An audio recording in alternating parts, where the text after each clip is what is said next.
ಮಂಗಳೂರಲ್ಲಿ ಚಿನ್ನದ ವ್ಯಾಪಾರಿ ದರೋಡೆ ಕೇಸ್ಗೆ ಸಂಬಂಧಪಟ್ಟ ಹಾಗೆ ಡಕಾಯಿತರ ಬೆನ್ನು ಬಿದ್ದಿದ್ದಾರೆ ಪೆಣಂಬೂರು ಪೊಲೀಸರು.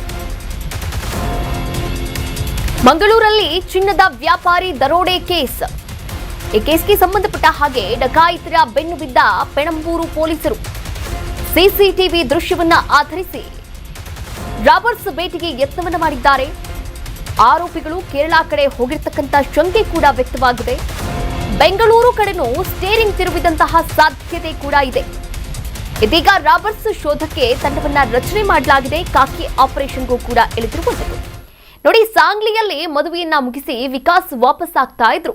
ಮಗು ಪತ್ನಿಯ ಜೊತೆ ವಾಪಸ್ ಆಗ್ತಾ ಇದ್ದಂತಹ ವ್ಯಾಪಾರಿ ವಿಕಾಸ್ ಉಡುಪಿ ಮಾರ್ಗವಾಗಿ ಕೇರಳಕ್ಕೆ ಜರ್ನಿಯನ್ನ ಮಾಡ್ತಾ ಇದ್ರು. ಸ್ವಿಫ್ಟ್ ಕಾರ್ನಲ್ಲಿ ಹೋಗುವಾಗ ಒಂದು ಗ್ಯಾಂಗ್ ಅಡ್ಡಗಟ್ಟುತ್ತೆ. ಅವರನ್ನ ಹಿಂಬಾಲಿಸಿ ಬಂದು ಬೆಳಗಿನ ಜಾವ ರಾಬರ್ಸ್ ಕೃತ್ಯವನ್ನ ಎಸಗಿದ್ದಾರೆ. ಪೆಣಂಬೂರು ಸಮೀಪ ಹೈವೇನಲ್ಲಿ ಅಡ್ಡಗಟ್ಟಿ ರಾಬರಿಯನ್ನ ಮಾಡಿದ್ದಾರೆ. ಕಾರಿನ ಜೊತೆ ಪತ್ನಿ ಮಗುವನ್ನ ಅಪಹರಿಸಿ ಗ್ಯಾಂಗ್ ಈ ಕೃತ್ಯವನ್ನ ಎಸಗಿರುವಂತದ್ದು.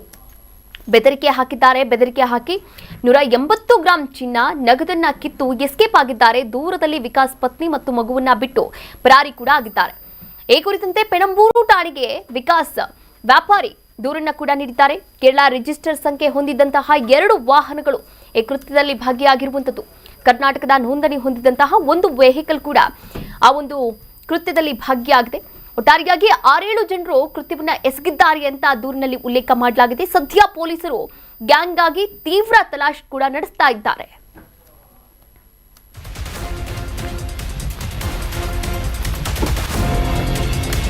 ಕರ್ನಾಟಕ ನ್ಯೂಸ್ ಬೀಟ್ ಫಾಲೋ ಮಾಡಿ, ಸಬ್ಸ್ಕ್ರೈಬ್ ಮಾಡಿ.